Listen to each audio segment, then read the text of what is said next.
everybody, this is Digraj Singh Rajput. Welcome to Social School. इस video में class 10 civics का chapter है federalism. इस चैप्टर का एग्जाम पैक लेकर आया हूं। एग्जाम पैक वो चीज जो आपको एग्जाम के लिए पूर्ण रूप से तैयार करेगी। उस सीरीज में जैसे अगर आप देखोगे तो इकोनॉमिक्स के सारे चैप्टर्स हो गए, हिस्ट्री के कुछ चैप्टर हो गए, ज्योग्राफी के कुछ चैप्टर हो गए और सब्सिक्वेंटली सारे कवर हो जाएंगे। आज इस वीडियो में हम लोग जो डिस्कस करेंगे वो है फेडरलिज्म। फेडरलिज्म के मोस्ट इंपॉर्टेंट क्वेश्चंस डिस्कस करने वाले हैं। Here is the exam pack for federalism. कहानी वही है, बड़ी सिंपल सी। टाइप ऑफ क्वेश्चन जो रहेंगे तो multiple choice questions, very short answer type question, short answer type question, long answer type questions बताऊंगा। मोस्ट प्रोबेबल क्वेश्चंस जो है जिनकी पॉसिबिलिटी जो है एग्जाम में बन के आने की ज्यादा है। फाइन, किस तरह के सवाल आते हैं? सवाल तो बहरूपिया होता है, लेकिन कौन कौन से कॉम्बिनेशंस में उसको पूछा जा सकता है और उसी बहाने क्या होगा, पूरा चैप्टर रिवाइज हो जाएगा। शॉर्ट में इंपॉर्टेंट क्वेश्चंस क्या बन सकते हैं वो बता दूंगा। इतना ऑब्जेक्टिव होगा इस वीडियो का। तो many people were writing in the comment section and I just want to know your opinion. आप लोग क्या कहते हैं इस चीज पे? क्या कि आपको बताना होगा कि जैसे ये हो गया एग्जाम पैक्स, तो ये आपके रिवीजन में भी मददगार साबित हो रहे हैं या नहीं, और इंपॉर्टेंट क्वेश्चंस और आंसर लिखने का पैटर्न भी आपको समझ में आ रहा है या नहीं। तो when you will write down these things in the comment section, so I will get an idea कि और क्या ऐड किया जा सकता है, क्या सब्ट्रैक्ट किया जा सकता है। अल्टीमेटली यही होता है ना कि मुझे कैसे पता लगेगा कि आपको कैसा लग रहा है। तो थ्रू योर कमेंट्स, तो वो एक इनपुट जरूर देते रहना, तो वो एक फीडबैक मैकेनिज्म की तरह काम करता रहेगा। ठीक है, तो टाइप ऑफ क्वेश्चंस ये सारे हैं। स्टार्ट करें अगर, तो कहानी वही रहेगी कि शुरुआत में कुछ मल्टीपल चॉइस क्वेश्चंस का ऑब्जेक्टिव क्या रहता है कि एक बार वार्म अप हो जाए थोड़ा सा। कैसे वार्म अप हो जाए थोड़ा सा? तो ये जो एमसीक्यूज आएंगे शुरुआत में आपके सामने, इन एमसीक्यूज की मदद से आपको सिंपल सी चीज ये ध्यान रखना होगी क्या कि स्क्रीन पे आएगा एमसीक्यू, जवाब आपकी आंखों में चमक जाना चाहिए, और हम मन से जुड़े हैं तो मुझे मन में पता चल जाएगा। ठीक है, एमसीक्यूज का ऑब्जेक्टिव होता है कि एक बार फटाफट क्या कर ले, रिकॉल कर ले सारी चीजें। क्लियर हुआ? तो ये रहा पहला एमसीक्यू। अगेन कोई भी क्वेश्चन आता है तो उससे जुड़ी पूरी थ्योरी दिमाग में रिकॉल करना। क्या रहा सवाल? What are the kinds of routes through which federations have been formed? कौन कौन से रूट्स होते हैं जिनकी मदद से फेडरेशंस बनती हैं? और आर दी डिफरेंट रूट्स? तो one route involves independent states coming together on their own to form a bigger unit. Second route is where a large country decides to divide its power between the state and national government. C दिया गया है both A and B, और D दिया गया है none of these. What do you say? तो federation जो है तो दो तरीके से बनती है, coming together federation and holding together federation. Coming together federation and holding together federation दोनों की अगर बात करें तो बोथ ए एंड बी वाला केस जो है ये जाएगा। ठीक है, क्योंकि दोनों ही तरह के फेडरेशंस के बारे में बता रहे, तो C should be the right answer. Next question, which of the following was the first major test of democratic politics for India after independence? Independence के बाद में, ठीक है, इंडिपेंडेंस के बाद में क्या पहला टेस्ट था? ठीक है, कौन से स्टेप को पहला टेस्ट की तरह कंसीडर किया जाता है of democratic politics for India after independence? ठीक है, इंडिया आफ्टर इंडिपेंडेंस की अगर बात कर रहे हैं कि देश को आजादी मिल गई, आजादी मिलने के बाद में we going through multiple challenges, लेकिन उन चैलेंजेस में पहली चीज क्या थी जिसने हमारे डेमोक्रेसी को टेस्ट किया कि डेमोक्रेसी टिक पाएगी कि नहीं? क्या था? Abolition of privy purse, nationalisation of bank, creation of linguistic states, reservations based on caste, reservations based on caste. तो आप यहां जैसे देखेंगे तो क्रिएशन ऑफ लिंग्विस्टिक स्टेट्स, तो this was one of the major test कि अगर आप लैंग्वेज के बेसिस पे क्या कर रहे हो, स्टेट्स बना रहे हो, पहले जो हम रजिस्ट करें थोड़ा सा, लेकिन बनाया तो क्या आपकी डेमोक्रेसी उसको स्ट्रांगली होल्ड कर पाएगी, नहीं कर पाएगी? तो वो सी इज द राइट आंसर। ठीक है, नेक्स्ट क्वेश्चन, अगला सवाल क्या है? Which of the following is incorrect regarding the federal government? Federal government के कंटेक्स्ट में कौन सा स्टेटमेंट जो है वो इनकरेक्ट है? Federalism is a system of government in which the power is divided between the central authority and the various constituent units of the country. The federation has only two levels of government. One is the government for the entire country that is usually responsible for few subjects of the common national interest. Second, the others are the government at the level of provinces or state that looks after much of the day-to-day administration of their state. ऐसे सवाल जो आएंगे MCQs, आपके 20 number के MCQs आना है। मैं उम्मीद कर रहा हूं आपने सैंपल पेपर देख लिया इस साल का कि कैसा सैंपल पेपर है। तो उन एमसीक्यूज में अगर आप जैसे देखोगे तो क्या रहता है, मतलब ऑब्जेक्टिव टाइप क्वेश्चंस में आप जैसे देखोगे तो ये स्टेटमेंट्स को पढ़ना बहुत इंपॉर्टेंट रहता है। क्यों? क्योंकि जल्दीबाजी में हम करेक्ट इनकरेक्ट वाली चीज मिस कर जाते हैं और नंबर कटते हैं। जिन बच्चों के कटे हैं उनको ये दर्द एहसास हुआ होगा अभी तुरंत, जैसे मैंने बोला। क्लियर है? तो उस चीज का विषय ध्यान रखिएगा कि आप ये अच्छे से पढ़ो स्टेटमेंट। अब जब ये पढ़ लिया तो फिर नीचे देखो क्या है। तो federalism is a system of government in which the power is divided between a central authority and the various constituent units of the country. Absolutely correct, सही है। लेकिन the federation has only 2 levels of government. तो ये गलत है कि federation के सिर्फ 2 ही लेवल ऑफ गवर्नमेंट होते हैं। क्यों? क्योंकि आपको देखने को मिलता है फेडरेशन में क्या होता है, 2 और more than 2 level of government होता है। अब देखो ये है एक एमसीक्यू, लेकिन अपने आप में एक आंसर है कि फेडरलिज्म क्या होता है, फेडरलिज्म के फीचर्स क्या है, वो सारा आंसर आपको यहां मिल गया है। ठीक है, तो federation has only 2 level of government, now 2 और more than 2 level of government. तो B is the right answer. ठीक है, B is the incorrect statement, therefore it is the right answer for this question. अगला, which of the following pair of subject is incorrect. इनमें से कौन सा pair of subject जो है वो इनकरेक्ट है। ठीक है, कौन सा पेयर ऑफ सब्जेक्ट जो है वो इनकरेक्ट है। देखो, police and agriculture, banking and currency, computer software and trade unions, marriage and adoption. Logic लगाओ। इस तरह के क्वेश्चन जो है ना, ये तय है कि अगर एग्जाम में आपके फेडरलिज्म वाले चैप्टर से कोई क्वेश्चन आना है तो ये 110% फॉर श्योर है ये क्या, कि यहां पे आपको इस चीज का विशेष रूप से ध्यान रखना होगा कि इस सेक्शन से अगर क्वेश्चन आएंगे तो ऐसे कॉम्बिनेशन पूछ सकते हैं कि यूनियन लिस्ट में क्या है, स्टेट लिस्ट में क्या है, कंकरेंट लिस्ट में क्या है। क्लियर है? तो यहां जैसे अगर आप देखोगे तो पुलिस एंड एग्रीकल्चर क्या है, पुलिस और एग्रीकल्चर दोनों, ये लॉ एंड ऑर्डर वाली चीज होगी, तो ये स्टेट लिस्ट में जाने वाली चीज होगी। लेकिन अगर आप बात करेंगे क्या, banking and currency, nation wide एक जैसी पॉलिसी चाहिए आपको, तो ये यूनियन लिस्ट में चले गया। लेकिन कंप्यूटर सॉफ्टवेयर और ट्रेड यूनियंस कंकरेंट लिस्ट की चीज है। ठीक है, कंप्यूटर सॉफ्टवेयर रेसिड्यूरी सब्जेक्ट है, तो इनकी जोड़ी नहीं मिली। ठीक है, इनकी जोड़ी क्या है, जमीन आसमान जैसी होगी। तो उस कारण से इनकरेक्ट पेयर कौन सा है आपका, सी है। अगेन चारों ऑप्शन जब तक नहीं पढ़ोगे आंसर पे कूदोगे नहीं। तो चौथा क्या है, मैरिज एंड अडॉप्शन, ये तो कंकरेंट लिस्ट में चलेगा। तो C, computer software and trade unions is the right answer for this question. समझ गए? अगला आगे बढ़ते हैं। अगर तो अगला आगे बढ़ेंगे तो क्या देखो, असर्शन एंड रीजन आ गए। फाइन, असर्शन रीजन का चलो एक बार फिर से क्या करते हैं, रिकॉल करते हैं निंजा टेक्निक को, असर्शन रीजन कैसे सॉल्व करना है। तो how to solve assertion and reason question.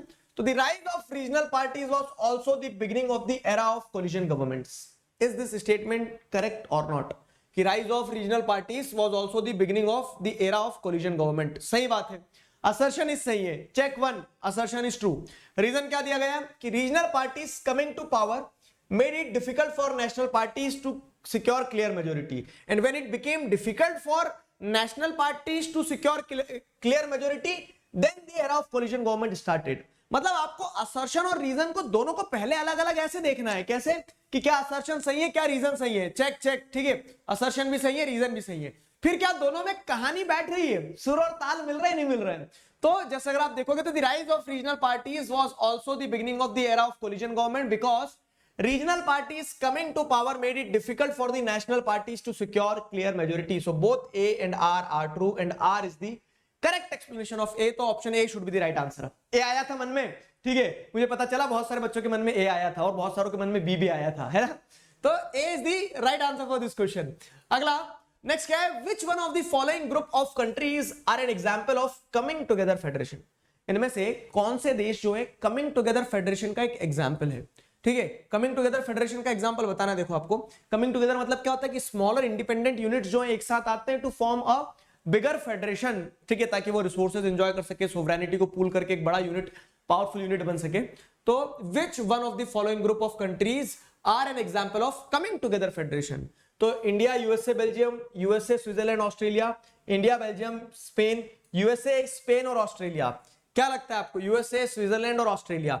ठीक है, तो जैसे अगर आप देखेंगे तो यहाँ पे क्या है, इंडिया तो ये तो होल्डिंग टुगेदर का है, इंडिया फिर आ गया तो ये तो होल्डिंग टुगेदर का है। अब अगर आप देखेंगे कि कमिंग टुगेदर का पूछा गया तो यूएसए और ऑस्ट्रेलिया तो है, स्विट्जरलैंड और स्पेन बदल रहा है। तो स्पेन जो है ना, स्पेन क्या है, स्पेन होल्डिंग टुगेदर का एग्जांपल है, तो वो ये जोड़ी में गलत जा रहा है। B is the right answer for this question. अगला, how is panchayat samiti formed. Panchayat समिति कैसे बनती है। तो how is panchayat samiti formed, तो by most members of जिला परिषद, by a few gram panchayat, when are grouped together, by all MPs and MLAs in the block, none of the above। क्या लगता है आपको, तो पंचायत समिति क्या है। तो आप जैसे रूरल लोकल गवर्नमेंट की अगर बात करते हैं, थ्योरी रिकॉल करो, rural local government it starts from the village level and goes up to the district level. Village level पे ग्राम पंचायत होती है, फिर ऊपर क्या होती है, पंचायत समिति। तो कुछ ग्राम पंचायतों को मिला के पंचायत समिति, ब्लॉक या फिर मंडल परिषद जो है वो बनाया जाता है। ठीक है। तो अब जैसे अगर आप देखोगे तो पंचायत समिति कैसे बनाया जाता है, तो by most of the member of Zila Parishad, नहीं, पंचायत समिति के लोग जिला परिषद बनाते हैं, तो ये तो नहीं होगा।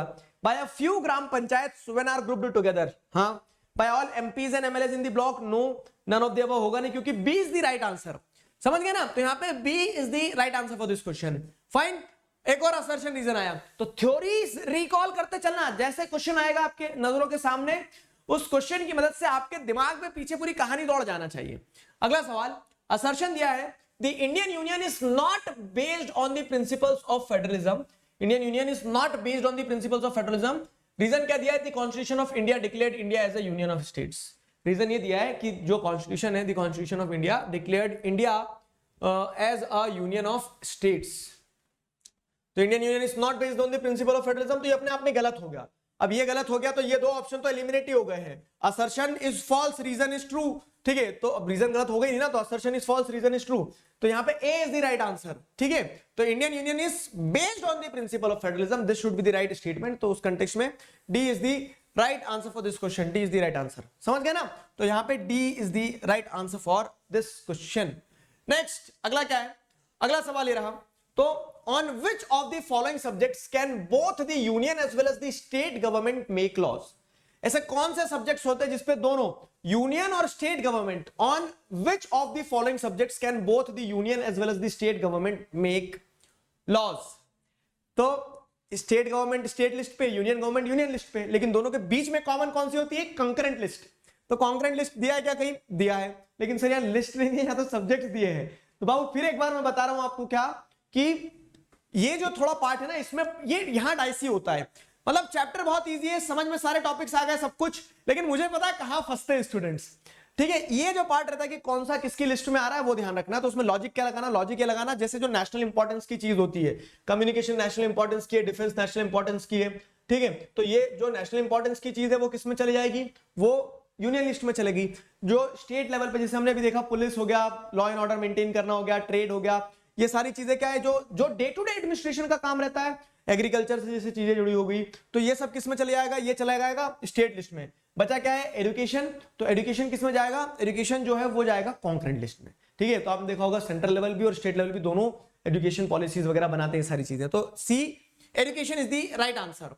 एक और असर्शन रीजन, ठीक है, यूपी वगैरह सेइंग कि सर असर्शन रीजन डाला करो। तो देखो वैसे तो मैं आपको एक प्रॉमिस ये कर रहा हूं कि एक बार थोड़ा एग्जाम पैक हमारा कंप्लीट होगा, फुल चैप्टर एक्सप्लेनेशन कंप्लीट हो गया, एग्जाम पैक कंप्लीट होगा, एग्जाम पैक कंप्लीट होगा तो आपको क्या मिलेंगे, फिर उसके बाद में फिर हम specific case based question discuss कर लेंगे, फिर हम स्पेसिफिक दूसरी चीजें डिस्कस कर लेंगे। तो that is the pattern which we are going to follow, ठीक है। पैटर्न वो हमारा चलेगा, घबराना मत इसमें, ठीक है। तो हर चीज उठा लेंगे, ठीक है। Will not leave any stone unturned, कोई भी पत्थर ऐसा पलटा के छोड़े ये नहीं कि यहां से सवाल निकल के अगर हमने तैयारी ना करी हो। तो हैव सम फेथ इन मी, ठीक है, एंड विल गो सब्सिक्वेंटली। आगे बढ़ते हैं, असर्शन क्या दिया देखो, तो all states in the Indian union do not have identical powers, some states enjoy a special status. हर स्टेट की आइडेंटिकल पावर नहीं होती, सेम पावर नहीं होती है, कुछ स्टेट जो होते हैं तो स्पेशल स्टेटस एंजॉय करते हैं। बोलो हाँ कि ना, सही बात है, ठीक है। Most federations that are formed by coming together do not give equal power to its constituent units.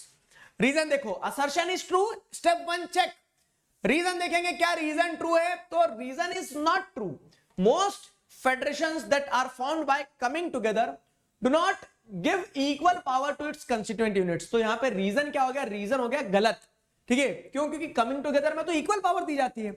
तो assertion is true and reason is false, ठीक है। तो assertion is true and reason is false, तो ये ए और ये B ये दोनों तो चले गए, ठीक है। बचा क्या है, अब बचा ये है कि असर्शन इज ट्रू है बट रीजन इज फॉल्स है, तो C should be the right answer, C is the right answer for this question. समझ में आया ना इस क्वेश्चन का सी कैसे हुआ, क्योंकि कमिंग टुगेदर जो फेडरेशन रहेंगे तो वो तो इक्वल पावर देंगे ना, यहां तो क्या लिखा है, do not give equal power, तो ये गलत हो गया।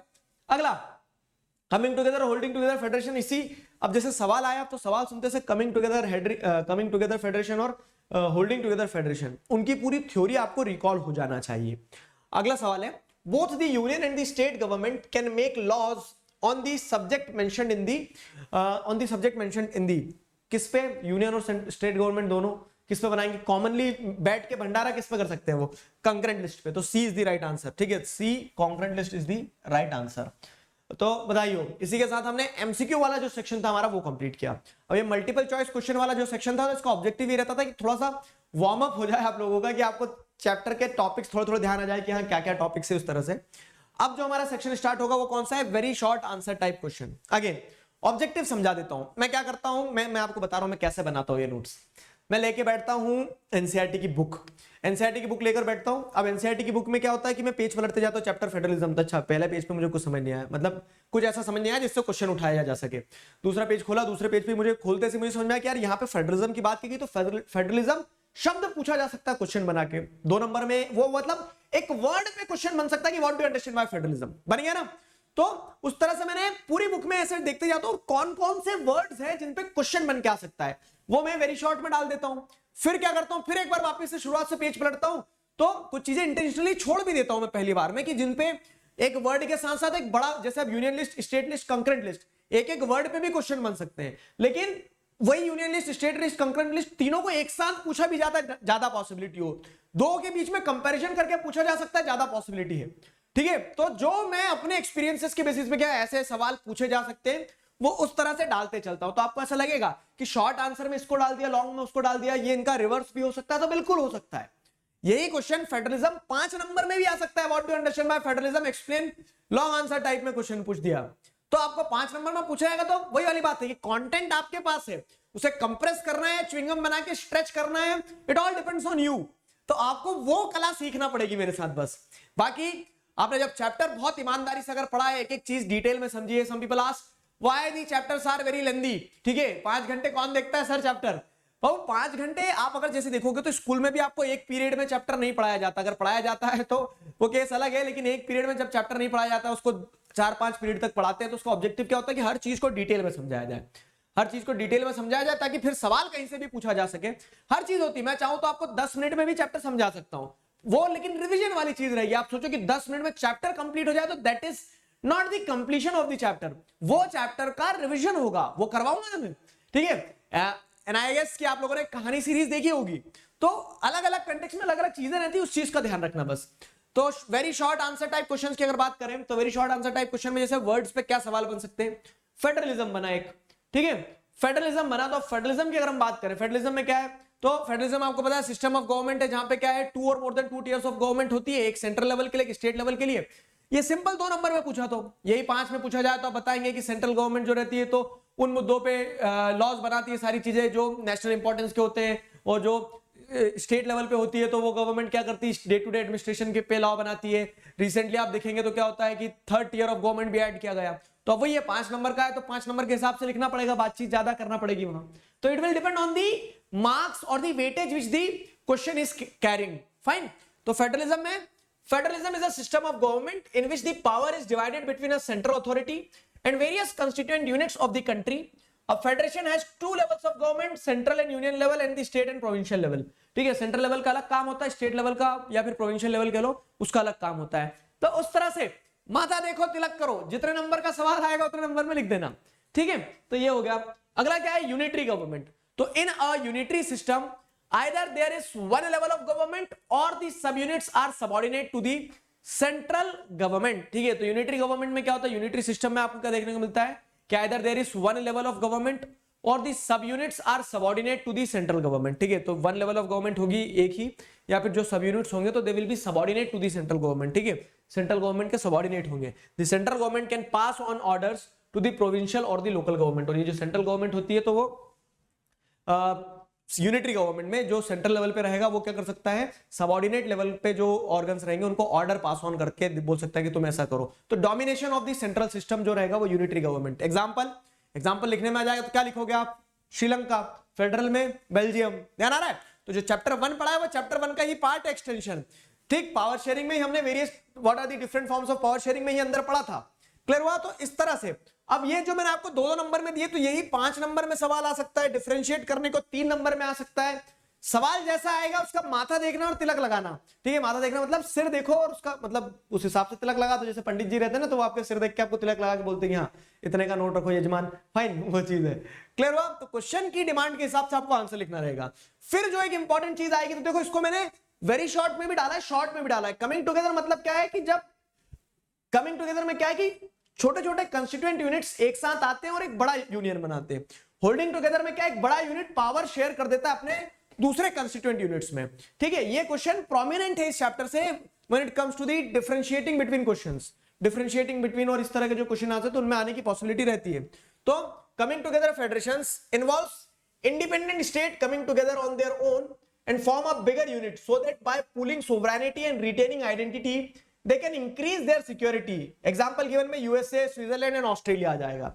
वैसे ही होल्डिंग टुगेदर फेडरेशन में a large country decides to divide its power between the constituent states and the national government, that is India, Spain and Belgium. India, Spain और Belgium जो है तो वो होल्डिंग टुगेदर का एग्जांपल है, जहां पे लार्ज कंस्टिट्यूएंट यूनिट जो रहती है तो अपनी पावर को शेयर कर देती है। समझ गए, कमिंग टुगेदर, होल्डिंग टुगेदर। फिर आता है यूनियन टेरिटरीज। अब आप बोलोगे सर ये कहां है, तो मैं वही कह रहा हूं, मैं पेज पलटते जाता हूं, देखते जाता हूं कहां पे सवाल बन के आ सकता है।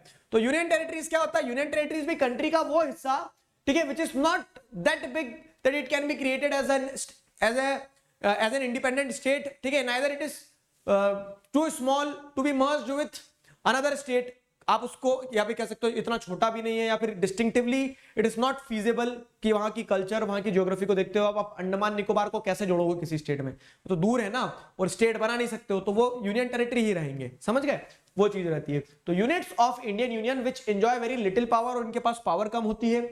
These are areas which are too small to become an independent state, but which could not be merged with any of the existing state. किसी दूसरे स्टेट के साथ भी जोड़ा नहीं जा सकता है, खुद स्टेट भी नहीं बनाया जा सकता, इसके लिए इनको यूनियन टेरिटरी कहते हैं। And the central government controls union territories. Clear हुआ? तो होल्डिंग टुगेदर फेडरेशन में यही होता है कि कुछ पावर स्टेट्स के पास रहती है, कुछ पावर सेंटर के पास रहती है, तो यूनियन टेरिटरीज के ऊपर पावर सेंटर एक्सरसाइज कर रहा है। क्लियर हुआ?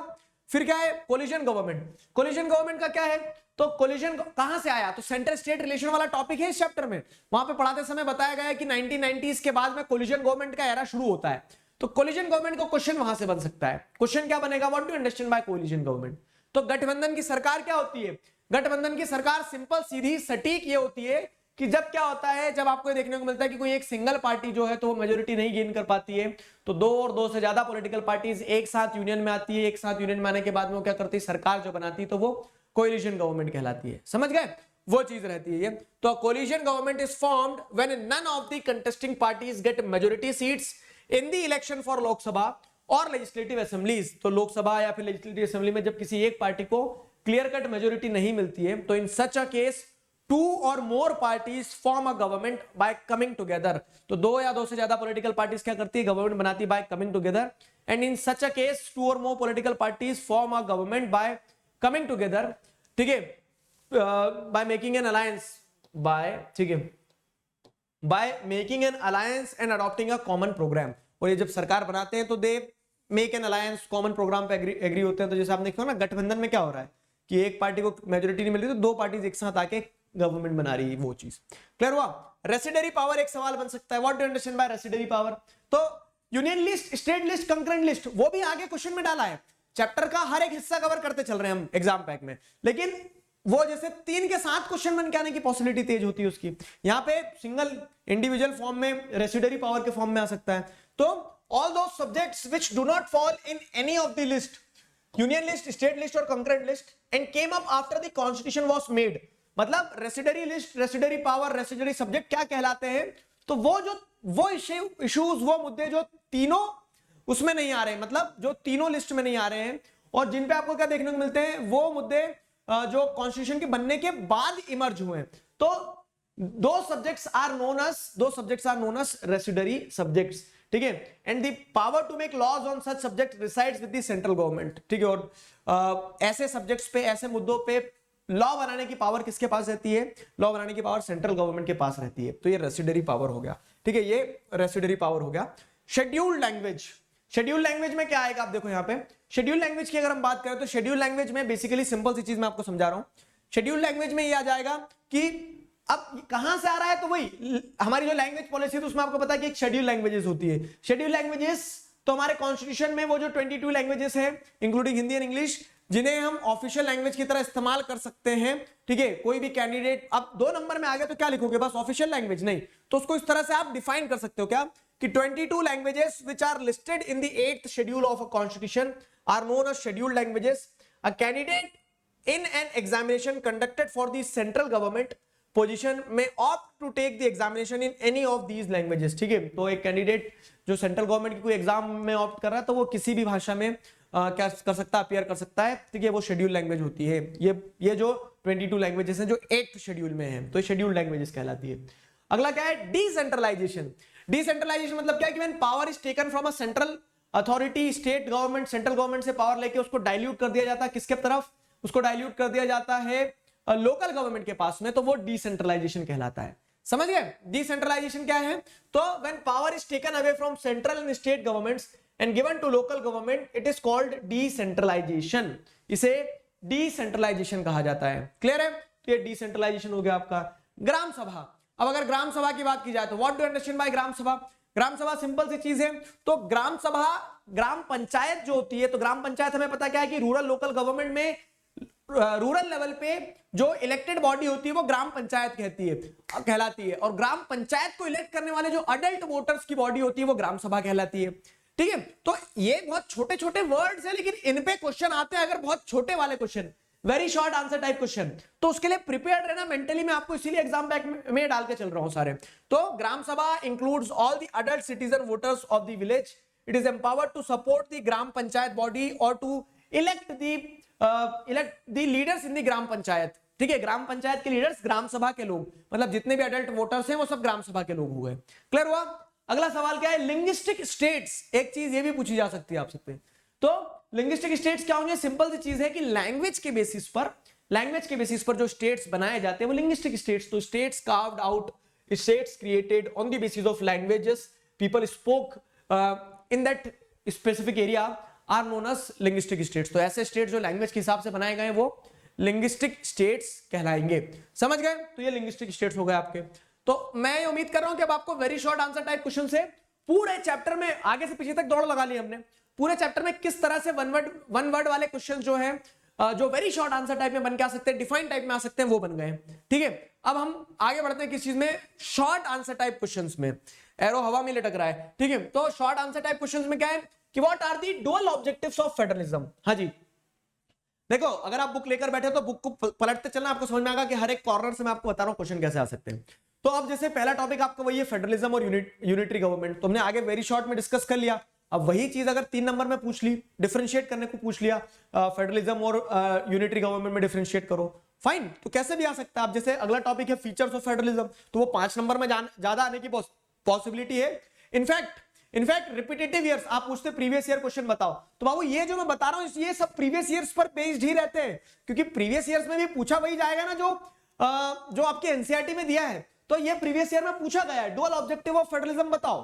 तो आप क्या है डुअल ऑब्जेक्टिव, तो फीचर्स में जो 7वां फीचर है फेडरलिज्म का, वो क्या कहता है कि dual objective of federalism is to safeguard and promote the unity of country at the same time accommodate the regional diversity. तो dual objectives of the federalism are given below, ठीक है। पहला क्या है, to safeguard and promote the unity of the country and at the same time to accommodate the regional diversity. उसको explain करते हुए ऐसा लिख देना क्या कि जब हम सेफगार्ड और प्रमोट करेंगे यूनिटी ऑफ कंट्री की, तो गवर्नमेंट जो रहेगी अलग अलग लेवल पे, वो कैसे, वो क्यों सेफगार्ड करेगी, क्यों प्रमोट करेगी कंट्री की यूनिटी को, जब उन्हें आप पावर दोगे। तो डिफरेंट लेवल पे गवर्नमेंट जो रहेगी वो एग्री होना चाहिए to the some basic rules of power sharing. They should also trust that each other would abide by this part of agreement. और दोनों एक मतलब सेंट्रल लेवल और स्टेट लेवल दोनों ही एक दूसरे पे ऐसा विश्वास करें, कैसा कि हम जो आपके साथ में एग्रीमेंट कर रहे हैं पावर शेयरिंग का, वो बना रहेगा, वो बिगड़ेगा नहीं कभी। तो उस तरह से फिर क्या होगा, उस तरह से आपको देखने को मिलेगा कि डुअल ऑब्जेक्टिव्स जो हैं कि आप कंट्री की यूनिटी को प्रमोट कर रहे हो, सेफगार्ड कर रहे हो, और साथ ही साथ क्या कर रहे हो, रीजनल डाइवर्सिटी को अकोमोडेट कर रहे हो, ठीक है। मतलब जब आप पावर दे रहे हो तो अलग अलग हिस्से का इंसान जो अपने आप को देश का पार्ट मान के काम करेगा, तो इस तरह से क्या हो जाएगा, इस तरह से आगे बढ़ेगा। समझ में आया। तो ये केस रहता है। तो what are the dual objectives of federalism, so these are the dual objectives of federalism. Clear हुआ। अगली चीज क्या है, highlight 3 major distinctions between the federations of coming together type and holding together type. मैंने अभी आपको बताया आगे क्या कि वो coming together, holding together 2 number में, 3 नंबर में भी आ सकता है। ऐसे डिफरेंशिएट करने को आके 5 नंबर में पूछ सकते हैं। तो कमिंग टुगेदर का आपको पता ही है आंसर, होल्डिंग टुगेदर का आपको पता ही है, ठीक है। और ये रिपीटेटिव है, ये प्रीवियस ईयर्स में क्वेश्चंस आए हैं कि कमिंग टुगेदर और होल्डिंग टुगेदर आप उठा के देखो, 2015 में पूछा गया है शायद, आई गेस 15 में, 17 में। तो हर अल्टरनेटिव ईयर्स में उस तरह से सवाल आते हैं। कमिंग टुगेदर, होल्डिंग टुगेदर आपके स्कूल में आया होगा, क्या है। तो कमिंग टुगेदर में in this type independent states come together on their own to form a bigger unit. ठीक है, इंडिपेंडेंट स्टेट्स आते हैं एक साथ और एक बड़ा यूनिट बनाते हैं, तो कमिंग टुगेदर फेडरेशन हो गया। ठीक, और इसी का अपोजिट क्या है, होल्डिंग टुगेदर में in this type a large country decides to divide power between the constituent states and the national government. ठीक है, जो नेशनल गवर्नमेंट होती है वो एंड द नेशनल गवर्नमेंट, हाँ ओके, तो जो डिफरेंट कंस्टिट्यूएंट यूनिट्स और नेशनल गवर्नमेंट है तो उनके बीच में पावर शेयर होता है। यहाँ पे इकट्ठा करके पावर को मतलब क्या कर रहे हैं, कल्मिनेट करते। ठीक है, by coming together they culminate the power. और होल्डिंग टुगेदर में क्या है, वो पावर को क्या कर रहे हैं, डाइल्यूट कर रहे हैं। तो एक सेंटर होल्ड करके रख रहा है, सबको छोटी छोटी पावर देके ऐसा। तो they can increase their security by pooling sovereignty and retaining identity. कौन, तो कमिंग टुगेदर फेडरेशन में जैसे अगर आप देखोगे तो ये स्टेट्स आपस में एक साथ क्यों आते हैं, ये they come together to increase their security by pooling sovereignty and retaining identity. ठीक है, तो आइडेंटिटी को अपनी रिटेन करने के लिए, सोवरेनिटी को पूल करने के लिए यहाँ पे आपको देखने को मिल रहा है कि सारे स्टेट्स एक साथ आते हैं। और यहाँ पे क्या होता है, the central government tends to be more powerful vis the states. ठीक है, and to keep states with themself it shares the power with state. ये ऑब्जेक्टिव रहता है होल्डिंग टुगेदर में। एक एक में एग्जांपल लिख देना, जैसे USA, Switzerland, Australia, India, Spain, Belgium, इधर के एग्जांपल हो जाएंगे। सिंपल है। तो ये कमिंग टुगेदर और होल्डिंग टुगेदर का हमारा क्या हो गया, एग्जांपल, और क्वेश्चन के आंसर किस तरह से आएंगे वो क्लियर है। आगे बढ़ते हैं, अगला सवाल और देखो। तो देखो वही मैं बता रहा हूं, फेडरलिज्म, यूनिटरी गवर्नमेंट, फीचर्स के बाद में क्या है, कमिंग टुगेदर, होल्डिंग टुगेदर। अब अगला सेक्शन आपका क्या है, what makes India a federal country. तो what makes India federal country, वो अपने आप में 5 नंबर का एक क्वेश्चन है, आगे डिस्कस करेंगे। लेकिन अब उसके अंदर से भी कितने क्वेश्चन निकल सकते हैं, जैसे उसके अंदर से कितने क्वेश्चन निकल सकते हैं, तो उसके अंदर से अलग अलग है कि union list, state list, concurrent list जो है वो समझाओ, उनके बीच में डिफरेंशिएट करने को पूछा जा सकता है। उसके आगे जाओगे तो जैसे आपको क्या देखने को मिल जाता है, उसके आगे जाओगे तो फॉर एग्जांपल ये सवाल मिल जाता है जैसे कि मतलब वो वाला जो पूरा सेक्शन है वो 5 नंबर में हम डिस्कस करेंगे, what makes India federal country. ठीक है, and how federalism is practised in India, तो वो भी 3 नंबर में भी 5 नंबर में भी जैसे पूछना चाहो वैसे आ सकता है। तो how have centre relations been reconstructed to strengthen federalism. Again आपको अगर ध्यान है तो पावर शेयरिंग में मैंने आपको क्या बताया था कि what are the different forms of power sharing. तो वो 4 पॉइंट है, वो 4 पॉइंट पूरे लिखने को दे सकते हैं एक 5 नंबर के क्वेश्चन में, और एक अलग से ऐसा भी पूछ सकते हैं कि how power is shared among different levels of government, how power is shared among different organs of government. समझ रहे हो ना, तो उस तरह से सवाल बहरूपिया होगा। और अगर सर एक भी एग्जाम पैक में अगर आप ये बात ना बोलो एक भी बार, तो आपका मेरे हिसाब से आपका खाना नहीं पचता होगा, है ना। लेकिन वो बात 100% सत्य है कि, और यही बच्चे फंसते भी है क्या, कि क्वेश्चन सीधा सीधा आ रहा है ना, जब तक एकदम क्या हो रहा है, लाइन लेंथ के साथ में बॉलिंग चल रही है, तब तो बैट्समैन अच्छे से खेल लेता है, ऑन द पिच टिका रहता है। लेकिन दिक्कत तभी आती है जब बाउंसर आ रहे हैं, जब यॉर्कर आ रहे हैं, जब गुगली आ रही है, तो वहीं पे बैट्समैन को खतरा भी रहता है। तो उसी हिसाब से क्या है, ये बात भी है कि सवाल सीधे सीधे आएंगे तो आप क्या सीधा बैट उठा के 6 मार दोगे, क्या सीधा पूछा सीधा आंसर लिख दिया, पॉइंट धन धन धन याद थे हमें। लेकिन वो थोड़ा सा ट्विस्ट हो गया, हमने समझने में गलती कर दी। पूछ ये रहे हैं कि what makes India federal country, और आप लिख रहे हैं कि how federalism is practised in India. तो ये व्हाट और हाउ का डिफरेंस था, बस उतने में खेल हो गया पूरा। ठीक है, तो उन चीजों का विशेष ध्यान रखिएगा बाबू। ठीक, तो इसीलिए मैं क्या करता हूं, आपको बार बार अलग अलग तरीके से क्वेश्चन बताने की कोशिश करता हूं। देखो ऐसे भी पूछा जा सकता है, ऐसे भी पूछा जा सकता है, अल्टीमेटली है तो बहरूपिया। ठीक है, फाइन। तो वो कैसे, तो how have the centre state relations been reconstructed to strengthen federalism. कहां से सवाल, निंजा टेक्निक क्या है हमारी, सबसे पहला काम ये रहेगा कि हम आइडेंटिफाई करें कि सवाल पूछा कहां से जा रहा है। सवाल पूछा कहां से जा रहा है, अगर आपने ये आइडेंटिफाई कर लिया तो आपने आधे से ज्यादा चीजें आइडेंटिफाई कर ली। क्लियर है। तो how have the centre state relations been reconstructed to strengthen federalism. तो ये पूछा जा रहा है कहां से कि how federalism is practised in India. Practised in India में लिंग्विस्टिक स्टेट वाली बात सही है। ठीक है, लिंग्विस्टिक स्टेट के साथ साथ में आप क्या देखते हैं कि लैंग्वेज पॉलिसी वाली बात सही है। लैंग्वेज पॉलिसी के साथ साथ आप देखते हैं सेंटर स्टेट रिलेशन। अब सेंटर स्टेट रिलेशन कैसे फेडरलिज्म की प्रैक्टिस को सक्सेसफुल बना रहे, तो आप लिखेंगे कि सेंटर स्टेट रिलेशन में क्या सेंटर और स्टेट के बीच में रिलेशन रहेगा, डिपेंड करता है कि कहां कौन सी पार्टी रूल कर रही है। 1990s के पहले तक क्या होता है कि स्टेट गवर्नमेंट अलग होती थी अगर, और सेंट्रल गवर्नमेंट अलग होती थी, तो सेंट्रल गवर्नमेंट उनको धकाने की कोशिश करती थी।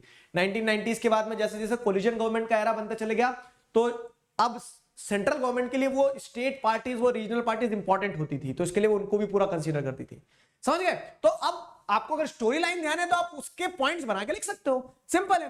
तो the way by which constitutional arrangements share power and work in reality depends to a large extent on how the ruling parties and their leaders follow this arrangement. ठीक है, follow this arrangement. For a long time in India, the same party ruled both at the center and in most of the states. Here the state did not exercise any autonomous power. तो federalism कहने को था, हाथी के दांत खाने के कुछ, दिखाने के कुछ.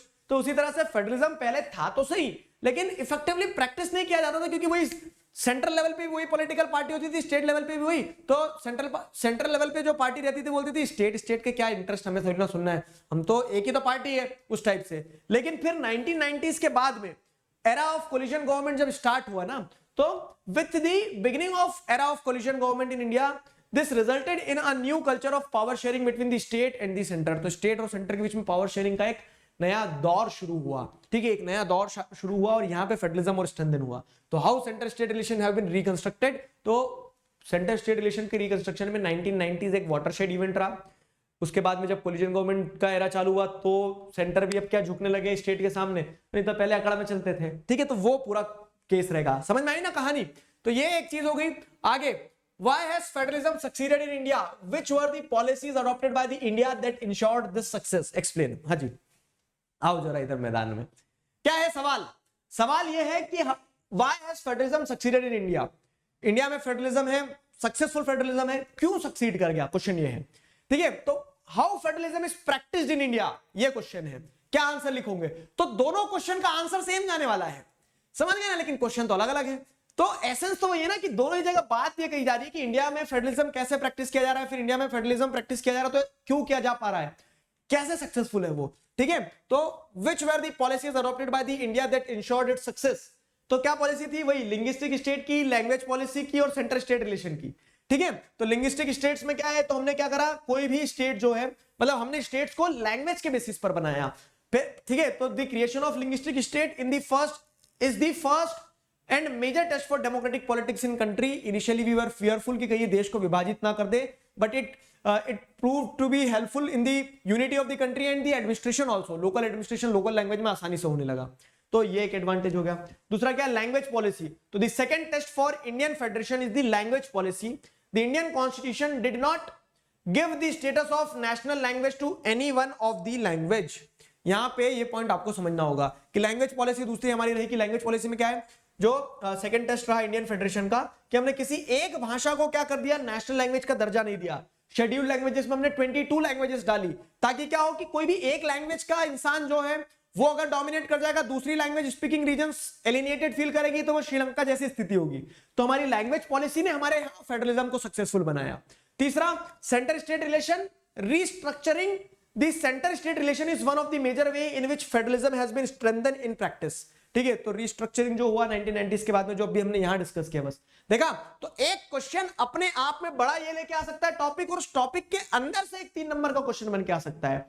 तो पॉइंट क्या है, जैसा भी सवाल आए माथा देखो, तिलक लगाओ. आपको सवाल देखना है, सवाल की गहराई देखना है. देखो मैं आपको क्या बताया, निंजा टेक्निक ये कि क्वेश्चन आता है तो क्वेश्चन कहां से आ रहा है पहले ये आइडेंटिफाई जरूर कर लेना, और फिर आपके पास पॉइंट्स अपने आप आ जाएंगे, कितना लिखना है क्या नहीं वो. ठीक है, that is the secondary thing. The first and the primary thing is to identify the region from where the question is being asked. समझ गए? आगे क्या है, अगला सवाल देखो. Describe any 3 steps taken to strengthen local self government by the constitutional amendment. अब ये 3 स्टेप पूछी बस, इसमें तो 5 स्टेप थी. तो यही क्वेश्चन 5 नंबर में भी बन गया कि अगर 5 स्टेप पूछ ली कि 1992 में what were the steps taken in 1992 to strengthen local self government. ठीक है, how the decentralisation was given a impetus in 1992. सवाल के शब्द बदल रहे हैं, एसेंस वही रह रहा है. ठीक है, तो वैसे अगर आप जैसे देखो यहाँ 3 स्टेप पूछी है तो 3 कुछ भी लिख सकते हो आप. ठीक है, यहाँ 5 स्टेप्स है जो ली गई थी, जो कि 5 नंबर के क्वेश्चन का एक पोटेंशियल क्वेश्चन है. इनफैक्ट ये पूछा भी गया अगेन. तो आप प्रीवियस ईयर्स की अगर बात करते हो तो this is the question which is being asked continuously in the previous years. Previous years में कंटिन्यूअसली पूछा गया सवाल है ये. तो उस सवाल को उसी नजाकत से देखना कि अगर आता है क्या, कि क्या स्टेप्स लिए गए to strengthen local self government. तो लोकल सेल्फ गवर्नमेंट को स्ट्रेंथन करने के लिए क्या स्टेप्स लिए गए. कॉन्स्टिट्यूशनली मैंडेटरी कर दिया, इलेक्शन करवाओ रेगुलर बेसिस पे. रिजर्वेशन वुमेन के लिए रिजर्वेशन दिया गया, शेड्यूल कास्ट शेड्यूल ट्राइब के लिए इंडिपेंडेंट इलेक्शन कमीशन स्टैब्लिश किया गया. स्टेट गवर्नमेंट जो है तो now they are required to share some power and revenue with local government bodies, ये मैंडेटरी कर दिया. 3 पूछा है 3 लिखो, 5 पूछा है 5 लिखो, नंबर पूरे लेके आओ घर. ठीक है, तो it will depend on your understanding, your conceptualisation of the question, कि आप पढ़ के सब गए हो तो फिर सवाल कैसे ही पूछ लो. समझ में आया ना? क्या स्टेप्स लिए गए थे. Holding regular elections under the local government bodies has to be been made compulsory. Reservation of seats for scheduled caste, scheduled tribe and other backward classes was introduced in the elected bodies. ठीक है, अब अगर आप, मुझे पता है आपके मन में आ रहा हो कि सर ये नोट्स सारे दे देना तो कितना अच्छा होगा, तो नोट्स बाबू मिल जाएंगे आपको, फ्री में मिलेंगे. और कहां पे, तो आपको टेलीग्राम चैनल ज्वाइन करना है सोशल स्कूल वाला, and you will get the notes easily. Fine, ये हो गया. 1/3 that is 33% of the seats are reserved for women in elected bodies. 1/3 seats जो है वुमेन के लिए रिजर्व कर दिए. An independent institution called the State Election Commission was established in each state to conduct panchayat and municipal election. Panchayat और municipal election conduct करवाने के लिए independent election commission होना चाहिए. State Election Commission, national election commission का काम क्या होगा कि वो national level पर, state level पे election करवाए, लेकिन जो state election commission बनेगा वो local level के election करवाएगा. ठीक है. पांचवा, state government is required to share some powers and revenues with the local government bodies. ठीक है, तो अब 3 पूछे 3 लिखना, 5 पूछे 5 लिखना. आगे, in 1992 a major step towards decentralization was taken. A complete structure for rural local government was created. Explain. वाह जी वाह. ठीक है, क्या क्वेश्चन आया यहाँ देखो. तो 1992 में मेजर स्टेप लिया गया था डिसेंट्रलाइजेशन के टुवर्ड्स. मुझे 1 मिनट के लिए लगा कि ये क्वेश्चन कॉपी हो गया क्या स्लाइड, लेकिन ऐसा नहीं, अलग है. मतलब बनाया मैंने ये, लेकिन वो ऐसे रिएक्ट करना पड़ता ना कि बड़ा अच्छा क्वेश्चन आया. ठीक है, तो क्या है देखो यहाँ पे, तो in 1992 a major step towards decentralization was taken. पता है, a complete structure for rural local government was created. Explain. तो आपसे ये सारी चीजों कोई तात्पर्य नहीं है, ठीक है, भ्रम के लिए डाली गई है. क्वेश्चन ये है कि कंप्लीट स्ट्रक्चर जो बनाया था रूरल लोकल गवर्नमेंट का, उसे एक्सप्लेन करो. क्या है रूरल लोकल गवर्नमेंट का स्ट्रक्चर. अब देखो 3 नंबर में पूछा है, अर्बन लोकल गवर्नमेंट का स्ट्रक्चर भी पूछा जा सकता है 3 नंबर में. रूरल लोकल गवर्नमेंट में तो 5 नंबर की भी पोटेंशियल है कि पूरा बताओ, उसमें ग्राम सभा एक्सप्लेन करो, ग्राम पंचायत करो, मंडल परिषद, मतलब मंडल समिति वगैरह. ठीक है, जिला परिषद में एमएलए एमपीज बैठे, तो पूरा ही एक्सप्लेन कर सकते हो आप. तो 5 का भी पोटेंशियल रखता है वो सवाल, ये वाला. ये सवाल 3 में आ गया, 5 का भी पोटेंशियल रखता है. क्या लिख सकते हैं देखो, तो पहले विलेज का बताओ. तो ईच विलेज और group of village in some states has a gram panchayat. Gram panchayat is headed by sarpanch. Member of gram panchayat are directly elected by the adult population living in that ward और village, known as gram sabha. Simple, सटीक. एक statement में पूरा ग्राम सभा, सरपंच और पंचायत सब लपेट लिए हैं. ठीक है, फिर क्या है, a few gram panchayat are group together to form, it is usually called panchayat samiti और ब्लॉक और mandal. The member of this representative body are elected by all the panchayat members in that area.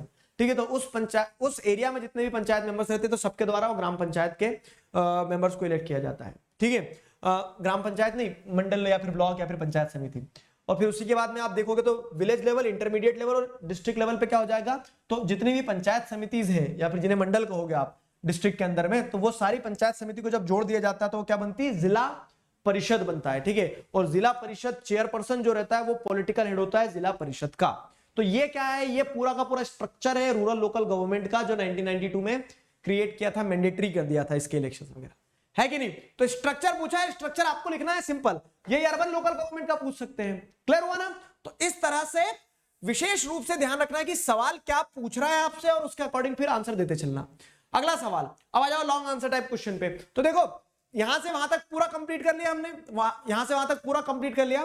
ठीक है, अब क्या हो रहा है कि वही चैप्टर के अंदर में मैंने कुछ टॉपिक जो छोड़े थे, उसमें लॉन्ग आंसर टाइप क्वेश्चन कहां से बन के आ सकते हैं. तो जैसे describe any 3 features of federal government. Sorry, 3 पूछे तो 3 नंबर के, 5 पूछ दिया, बताओ. ठीक है, खड़े खड़े हमने क्या कर दिया, सवाल के 2 नंबर बढ़ा दिए. अब क्या कर लोगे आप, तो आपके पास पॉइंट्स हैं. फीचर्स क्या है, 2 और more than 2 tears of government होना चाहिए. ठीक है, different tears will govern the same citizen. ठीक है, but they have different areas of jurisdiction.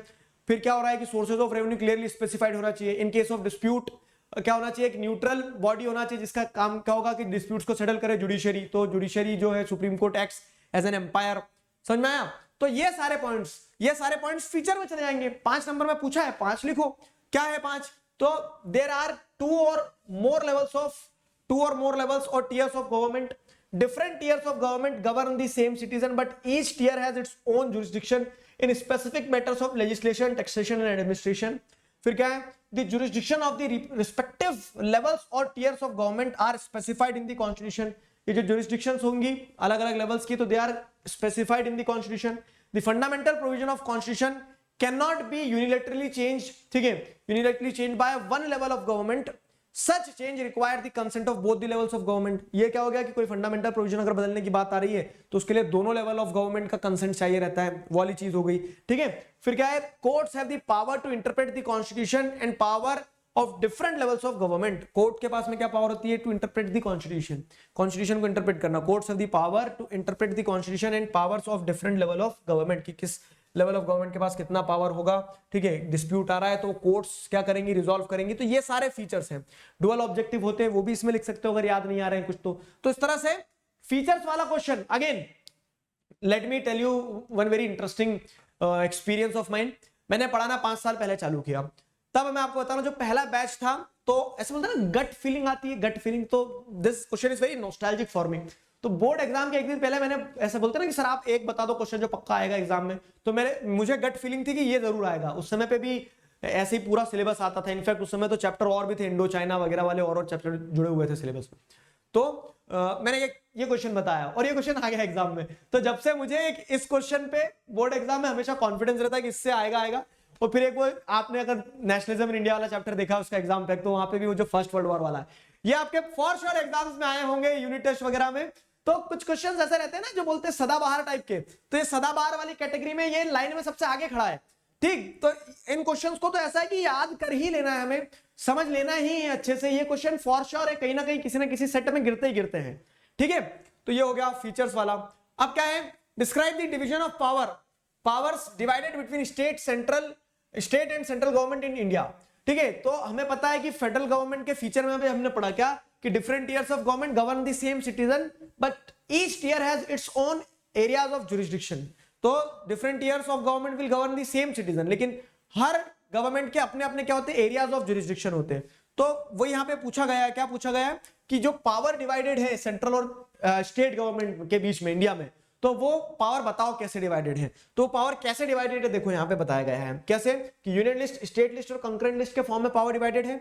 Union list में क्या आ जाएगा, तो it includes subjects of national importance. Simple है, what makes India federal country, बड़ा टॉपिक है, उसके अंदर क्या है, सिंपली बताया गया है कि पावर जो है एरियाज ऑफ जुरिस्डिक्शन क्लियर होना चाहिए, वो क्लियर है। कैसे है, तो union list, state list, concurrent list. अब यूनियन लिस्ट और स्टेट लिस्ट में डिफरेंशिएट करने को पूछ लिया, सिर्फ स्टेट लिस्ट 2 नंबर में पूछ लिया कि what do you understand by state list.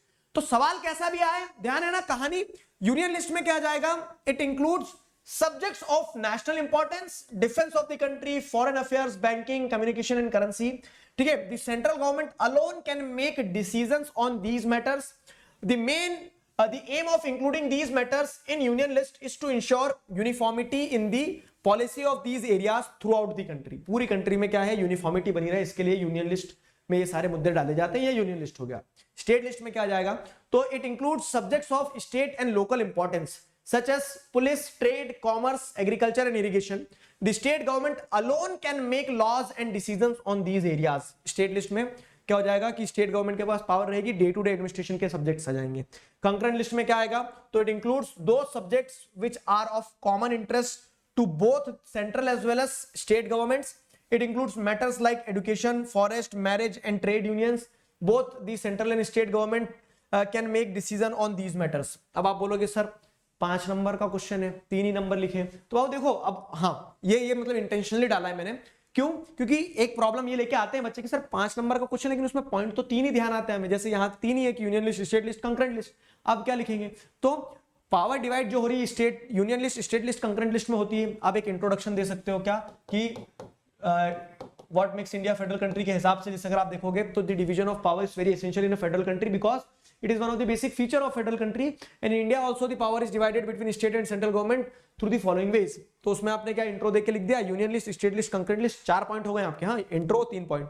चौथा क्या लिख सकते हैं, रेसिडुअरी सब्जेक्ट का लिख सकते हैं। तो जब एक सवाल 5 नंबर में आता है, आपको पता है कि वहां आइडिया 3 ही दिए हमें पिच करने को, तब आप उसको 5 नंबर का कैसे बनाओगे, तो इंट्रोडक्शन की मदद लो, कंक्लूजन की मदद लो। यहां पे तो आप इंट्रोडक्शन, कंक्लूजन के अलावा इर्द गिर्द की चीजों में रेसिडुअरी लिख सकते हैं। ठीक है, apart from that there is also a residuary list in which all those subjects which are which do not fall in any of the category are covered। ठीक है, और which emerged after the constitution was made। ठीक है, the power to legislate on those subjects in the residuary list is resides with central government। और इस तरह से आप आंसर को कंप्लीट कर सकते हो। बना कि नहीं 5 का, बताओ। 3 पॉइंट थे, लेकिन अगर 5 में सवाल आ गया तो इर्द गिर्द की चीजें, इंट्रोडक्शन, कंक्लूजन, ये ठीक है, ये निंजा टेक्निक्स है, इनका इस्तेमाल करके आप अपने आंसर को टू द पॉइंट कर सकते हो।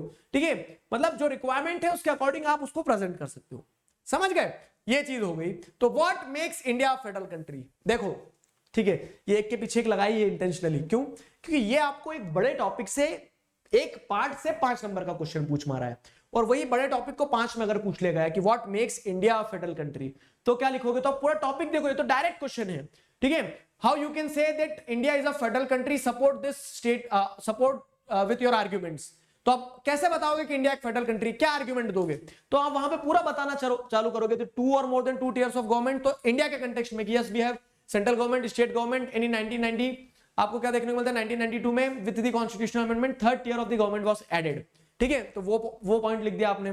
फिर मतलब जैसे 3 टियर्स ऑफ गवर्नमेंट आपने लिख दिया, फिर आप ये union list, state list, concurrent list का सिर्फ मेंशन करोगे, क्यों? क्योंकि बड़ा क्वेश्चन सारी चीजें पूछ रहा है, और जहां पे अगर क्वेश्चन ऐसा है कि जो स्पेसिफिक पॉइंट पूछ रहा है, तो इसी स्पेसिफिक को चिंगम की तरह 5 नंबर का बना दिया आपने, है कि नहीं? फिर क्या, some states give some states were given, ठीक है, some states were given special powers whereas some states are union territories, some are union territories। ठीक है, तो some states were given special power, और वहीं पे कुछ स्टेट जो कुछ पार्ट जो वो यूनियन टेरिटरी की तरह है, तो होल्डिंग टुगेदर फेडरेशन में जो अनइक्वल पावर डिस्ट्रीब्यूशन होता है वो देखने को मिल रहा है।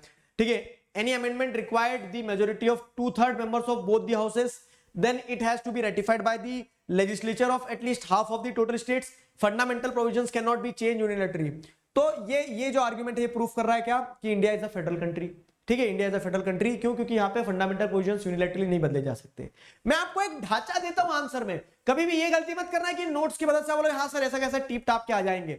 मैं आपको एक ढांचा देता हूं, अपने शब्दों में लिखो, पॉइंटर्स ध्यान रखो। ठीक है, the judiciary plays an important role in overseeing the implementation of constitutional provisions and procedures in case of any dispute about the division of power, the high court and supreme court makes a decision. ठीक है, अगर कोई dispute आता है तो high court और supreme court जो है तो डिसीजन लेते हैं। जो बोल रहे हैं ना कि इंडिपेंडेंट जुडिशरी होना चाहिए फीचर्स ऑफ फेडरलिज्म में, तो वो अवेलेबल है इंडिया में। क्लियर हो रहा? तो these are the features which make India a federal country. समझ गए? तो सवाल देखना और उस हिसाब से आंसर लिखना। अगला क्वेश्चन, लास्ट टॉपिक जो है आपका डिसेंट्रलाइजेशन वाला, उससे देखो मैंने आपको बता दिया डिसेंट्रलाइजेशन के लिए क्या स्टेप लिए गए। Rural local government, urban local government पे क्वेश्चन बन सकते हैं। फाइन, ऑब्जेक्टिव टाइप में भी वहां पे बहुत सारे खिचड़ी हैं कि चलो बताना मुझे, म्युनिसिपल कॉर्पोरेशन का हेड कौन होता है? Political head. This is the homework question which you have to do in the comment section. ठीक है, तो वो वाला जो पार्ट है वहां से ऑब्जेक्टिव टाइप क्वेश्चन बनने की पॉसिबिलिटी है। उसके अलावा क्या है, explain the advantages of decentralisation, explain the advantages of decentralisation. तो इसमें आप क्या लिखोगे? डिसेंट्रलाइजेशन 5 नंबर में आ गया। अब मतलब ऐसा लगता है ना डिसेंट्रलाइजेशन का एडवांटेज ये है सर कि लोकल लेवल पे गवर्नमेंट मजबूत हो गई, लिख दिया। उसको 5 में कैसे लिखें? तो अब मैंने क्या होता है 5 नंबर मतलब इर्द गिर्द की चीजें, तो डिसेंट्रलाइजेशन का आप इंट्रोडक्शन देके डिसेंट्रलाइजेशन समझा सकते हो। फिर आप लिखोगे क्या एडवांटेज, जैसे कि local problem can be better addressed at the local level. ठीक है, लोकल पार्टिसिपेशन आपको देखने को मिलता है। डिसेंट्रलाइजेशन का एक ये एडवांटेज है सबसे बड़ा कि हमारे यहाँ वुमेन एम्पावरमेंट हुआ, क्योंकि हमने 33% विमेन को रिजर्वेशन दिया डिसेंट्रलाइजेशन से। समझ गए? तो वही सारी चीजें एक बेसिक इंट्रोडक्शन में आप लिख सकते हो। The sharing of taking away of power from central and state level and giving to the local government is decentralisation and following are the advantages of decentralisation. क्या एडवांटेज है? तो the basic idea behind decentralisation is that there are large number of problems and issues which are best settled at the local level। तो वो issues को, problems को local level पे settle किया जा सकता है। तो दे हैव बेटर आइडिया, ठीक है, दे हैव बेटर, मतलब जो लोकल पीपल है तो they have better idea on where to spend money and how to manage things efficiently. Decentralization makes it possible for people to directly participate in decision making. Decentralization से लोग जो है direct participation ensure कर पाते हैं। Decentralization reduces the burden of central and state government. Central state government का burden कम हो जाता है, क्यों? क्योंकि अब लोकल लेवल पे लोकल समस्याओं को निपटाया जा रहा है। तो some of the questions are going to be like कि इसमें 5 का कैसे लिखूं, लेकिन अब आपको वहां पे अपनी बुद्धि, विवेक, चेतना का इस्तेमाल करते हुए, ठीक है, वो सारी चीजों को रिकॉल करते हुए कि क्या मैं उससे एसोसिएटेड पॉइंट लिख सकता हूं। ठीक है, जरूरी नहीं कि हर वो चीज आपसे जो पूछी जा रही हो बुक में लिखी हो।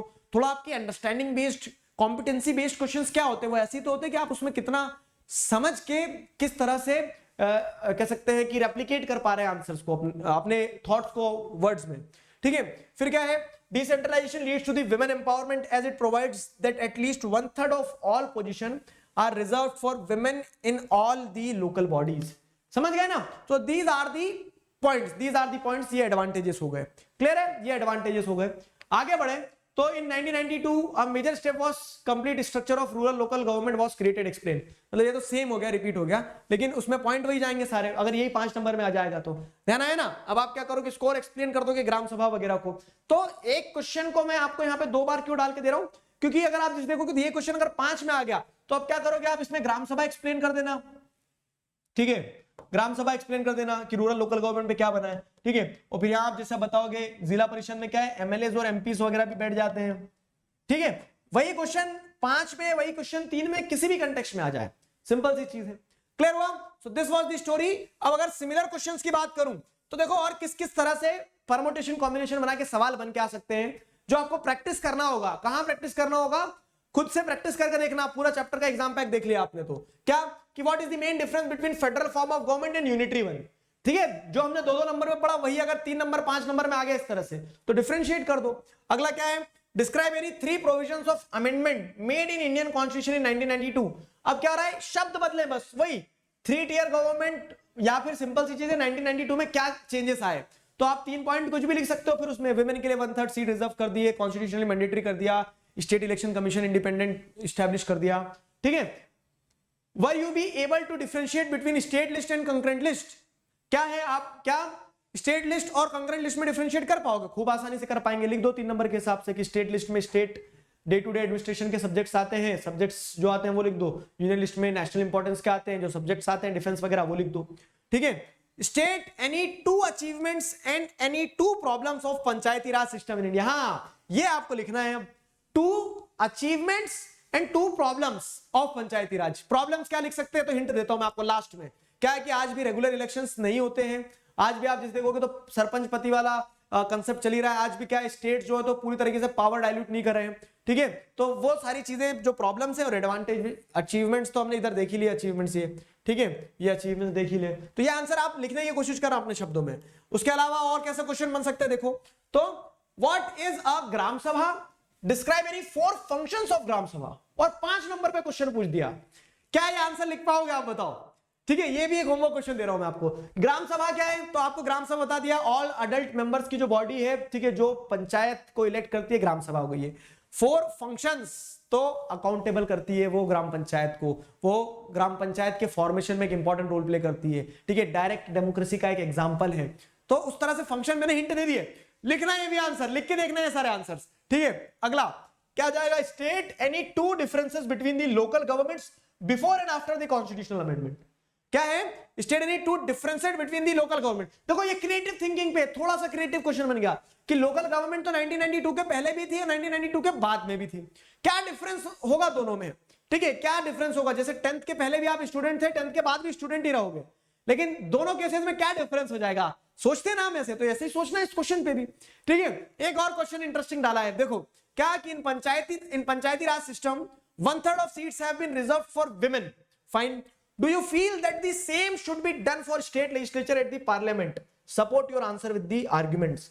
तो जेंडर, रिलीजन, कास्ट से आया है सर कि फेडरलिज्म से आया है? कुछ बच्चे तो इसमें कंफ्यूज हो जाएंगे, लेकिन मैं आपको एक चीज बोलूं, जहां से भी आया हो, है तो आपके सिलेबस में पढ़ा हुआ ही कॉन्सेप्ट है, तो वही चीज जो हमने क्लास में कहीं ना कहीं डिस्कस करी है तो वही चीज जिसपे आपको मैंने सोचने के लिए मजबूर किया होगा, तो अब उस पे आंसर लिखना है। तो इस तरह से वैल्यू बेस्ड क्वेश्चन, कि जैसे लोकल लेवल गवर्नमेंट पे अगर वुमेन के, और ऐसे क्वेश्चन आएंगे एग्जाम में, शर्त लगा लो लगाते हो तो ऐसे क्वेश्चन आएंगे एग्जाम में 1-2, कहां जहां पे आपको बुक में आंसर नहीं है, जहां पे आपको अपने थॉट्स एक्सप्रेस करने होंगे, तो आप क्या लिखोगे, yes we feel that the state legislature and parliament जो है, तो इनमें भी क्या होना चाहिए, इनमें भी आपको सीट्स रिजर्व होना चाहिए विमेन के लिए। क्यों होना चाहिए? उससे विमेन का पॉलिटिकल एम्पावरमेंट होगा, सोसाइटी में जो विमेन के अगेंस्ट में एट्रोसिटीज हैं वो कम होंगी। उसके साथ साथ क्या होगा कि विमेन सेक्शन जो है, तो विमेन सेक्शन जब रिप्रेजेंटेटिव पोजीशंस पे जाएगा तो they will think about the women in general. ठीक है, तो इस तरह से अपने आर्ग्यूमेंट्स को सपोर्ट करना। तो ये 2-3 क्वेश्चन जो इंटरेस्टिंग से है ना, इनको लिखने की कोशिश करना। ठीक है, इन क्वेश्चंस को लिखने की कोशिश करना।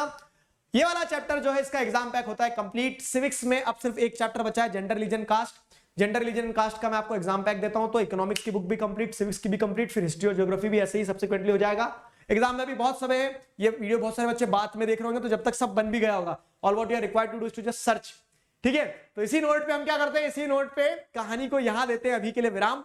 नेक्स्ट एग्जाम पैक में मिलेंगे नए चैप्टर के साथ, तब तक अपना ध्यान रखिए, पढ़ते रहिए। अभी खत्म कर रहे हैं, उससे पहले इंपॉर्टेंट चीज क्या है, देखो आंसर जरूर लिखना। इंपॉर्टेंट चीज ये है कि अनसेट वाला जो एग्जाम है, तो if you are watching this video before this time period, तो let me tell you very important thing, क्या कि अनसेट जो है Unacademy national scholarship admission test, ये जो एग्जाम है स्कॉलरशिप एग्जाम है, NEET JEE class 9 10th 11 12th के स्टूडेंट्स दे सकते हैं।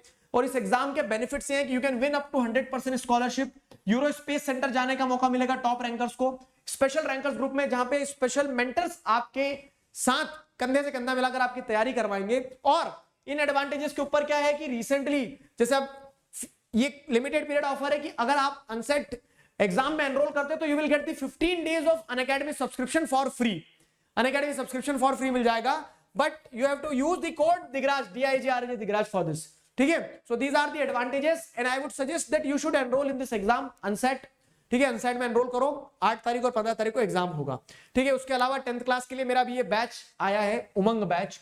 उमंग बैच में हम क्या कर रहे हैं, विच स्टार्टेड फ्रॉम 30th सितंबर, जहां पे सारे सब्जेक्ट जो है आपके, ये पूरी टीम के साथ में अपने सारे सब्जेक्ट्स की तैयारी कर सकते हैं बोर्ड एग्जाम के लिए। तो स्क्रैच से स्टार्ट कर रहे हैं, क्रैश कोर्स वाला बैच है ये, तो जिसमें क्लासेस स्टार्ट हो चुकी है। If you are interested you can enrol in this by taking plus और आइकॉनिक सब्सक्रिप्शन, ठीक है। And if you are planning to take subscription, hurry up because the prices are going to increase soon on Unacademy.